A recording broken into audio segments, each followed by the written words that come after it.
Hello everyone, আমি ভাস্কর। আমার মনে আছে যে তুফানের সময় কি ক্রেজ আমি দেখেছিলাম, এবং আজকে কথা বলবো তুফান 2 নিয়ে। তুফান 2 নিয়ে একটা দারুণ দুর্দান্ত একটি আপডেট পেয়ে গেছি। ঠিক আছে, তো সেই আপডেটটি নিয়ে আপনাদের সঙ্গে শেয়ার করব। তার আগে বলি যে তুফানের সময় সাকিব খানকে নিয়ে কি ক্রেজ, সেটা শুধু বাংলাদেশ না, সেটা ইন্ডিয়া, আমাদের এই ইন্ডিয়া থাকতেও কিন্তু আমরা দেখেছিলাম। হ্যাঁ, কিছু কিছু মানুষ আছে যারা বাজে কথা বলবেই, তো সবার বাজে কথাকে নিয়ে যে চলতে হবে তা তো না। ভালো জিনিসটাকে নিয়ে চলতে হবে, খারাপ জিনিসটাকে ইগনোর করে দিতে হবে। তো সেখান থেকে তার কারণ তুফান নিয়ে আমার চ্যানেলে এখনো পর্যন্ত সাকিব খানকে নিয়ে, মেগাস্টার সাকিব খানকে নিয়ে যে কটা ভিডিও করেছি, সব থাকতে হাইয়েস্ট ভিউজ এখনো পর্যন্ত রয়েছে কিন্তু তুফান নিয়ে।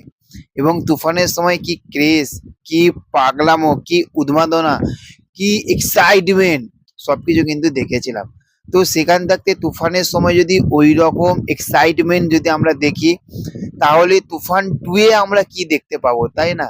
তো আজকে দুর্দান্ত একটি আপডেট, যেটা সোশ্যাল মিডিয়াতে কিছুদিন ধরেই ঘুরে বেড়াচ্ছে, এবং বড় যে ফেসবুকে যে পেজ, সেটা সিনেবুজ, তারাও কিন্তু রিপোর্ট করেছে। সেইটা হচ্ছে যে ব্যাপক লেভেলে কিন্তু তুফান 2 এ সাকিব খান অলরেডি নাকি সাইন করে দিয়েছে, যেটা সূত্রের খবর তারা জানাচ্ছে।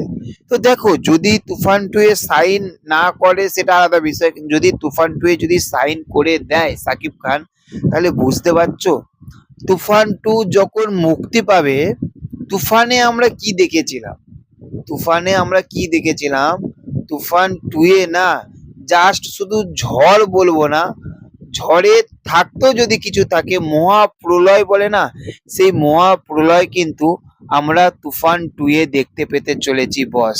আমরা তুফান 2 এ দেখতে পেতে চলেছি, এবং সেখানে আমরা সাকিব খানের সঙ্গে আমরা আবারও কিন্তু ইন্ডিয়া থাকতে মিমি চক্রবর্তী, এবং বাংলাদেশ থাকতে সাবিনা নূরকে কিন্তু আমরা দেখতে পাবো তুফান 2 এ।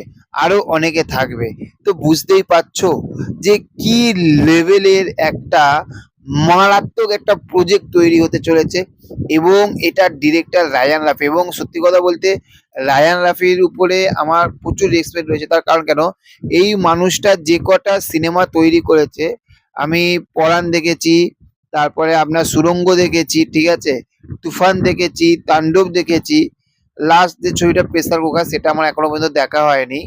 কিন্তু এই যে ছবিগুলো, যে কটা ছবি তৈরি করেছে, সত্যি বাংলাদেশে আমি বলবো এখনো পর্যন্ত যদি ডিরেক্টর হিসেবে, হয়তো সে বরবাদের ডিরেক্টরের মতন, মানে মেহেদী হাসান হৃদয়ের মতন হয়তো প্রচুর গ্র্যান্ডার লেভেলে দেখায় না, কিন্তু যতটুকু দেখায় ডিরেক্টর হিসেবে আমি এখনো পর্যন্ত রায়হান রাফি ভাইকে কিন্তু নাম্বার 1-এ রাখবো। তারপরে মেহেদী হাসান হৃদয়কে রাখবো। ঠিক আছে, দারুণ একজন ডিরেক্টর, দারুণ, মানে দারুণ একজন ডিরেক্টর কিন্তু আপনার রায়হান রাফি। তার পরিচালনায় তুফান 2 তৈরি হবে, এবং সেখানে আমরা আবার চঞ্চল চৌধুরীকেও দেখতে পাবো, তাই না? ভাই খেলা জমে যাবে, এইটুখানি বলছি, খেলা জমে যাবে। তোমরা কতটা এক্সাইটেড আমি জানি, তোমরা বিশাল এক্সাইটেড। তবুও তোমরা কতটা এক্সাইটেড সেটা অবশ্যই কমেন্ট করে জানিও। দেখা হচ্ছে পরবর্তী ভিডিওতে। ভালো থাকবে, পাশে থাকবে, চ্যানেলে যারা যারা নতুন রয়েছে চ্যানেলটাকে সাবস্ক্রাইব করতে ভুলবে না। Okay, thank you, have a nice day, tata, bye by.